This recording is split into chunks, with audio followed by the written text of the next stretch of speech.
What is up, addicts? Welcome to the Fantasy Addiction Network. In this video, we are going to be discussing the 2020 fantasy outlook for rookie running back AndreSwift in Detroit and giving you guys an expectation of what we think that his season will look like in 2020. Before we get started, hit that subscribe button for more videos like this one leading all the way up into the start of the NFL season.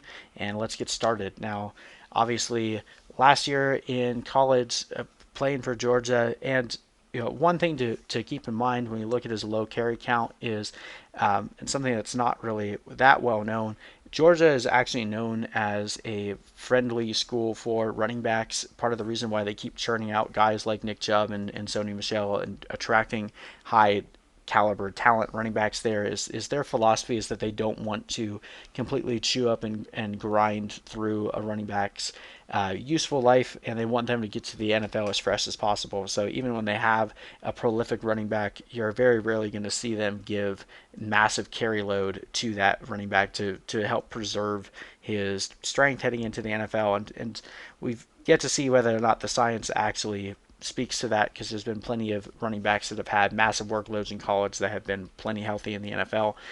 But overall, I can see why they continue to attract high caliber talents to Georgia. Now, finishing last year with 196 carries, over 1,200 rushing yards, 24 receptions, and 216 receiving yards, 8 total touchdowns. Coming into the NFL draft, before the draft took place, pretty much universally accepted as the best pass catching back, even better than Clyde Edwards-Helaire. A lot of people had AndreSwift projected to go to Kansas City, so when Kansas City selected Clyde over AndreSwift, and then AndreSwift fell to the Detroit Lions, he definitely took a massive drop in his projected dynasty stock, and it's unfortunately going to impact him in 2020 as well. And most of that just has to do with the coaching philosophy of Matt Patricia. Matt Patricia, who really likes to spread the ball around amongst his running backs.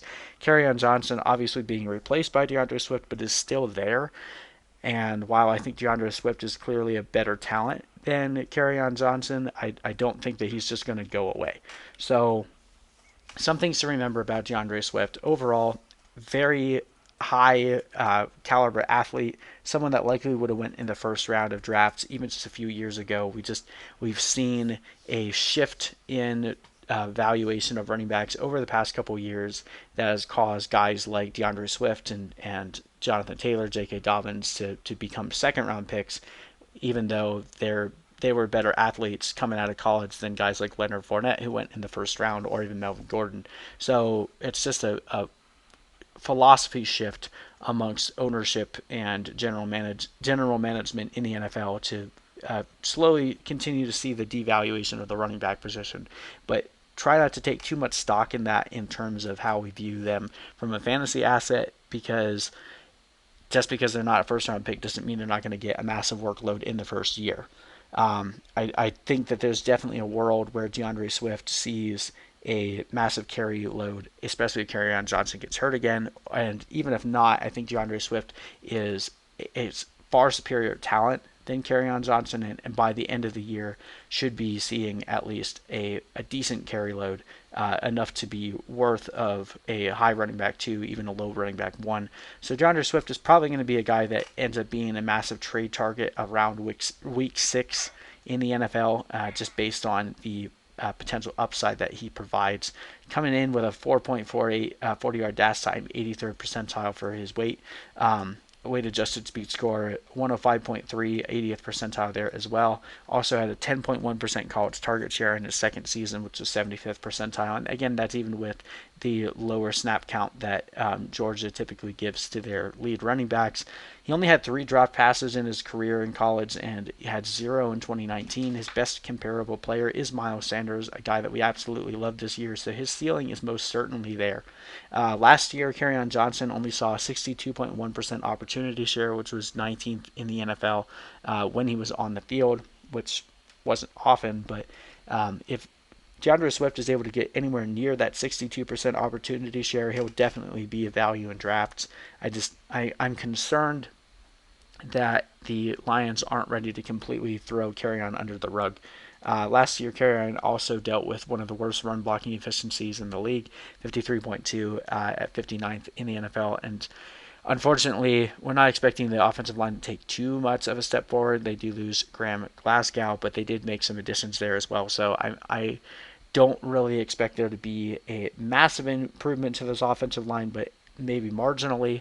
And again, with AndreSwift seeing the majority of his fantasy production most likely coming through the passing game, that shouldn't affect them too much. With Matthew Stafford hopefully playing a full season, it could be a pretty productive year for AndreSwift, and that's why like he carries such a high ceiling, is because he has the ability to make such good work in the passing game. Very elusive, very shifty in open space.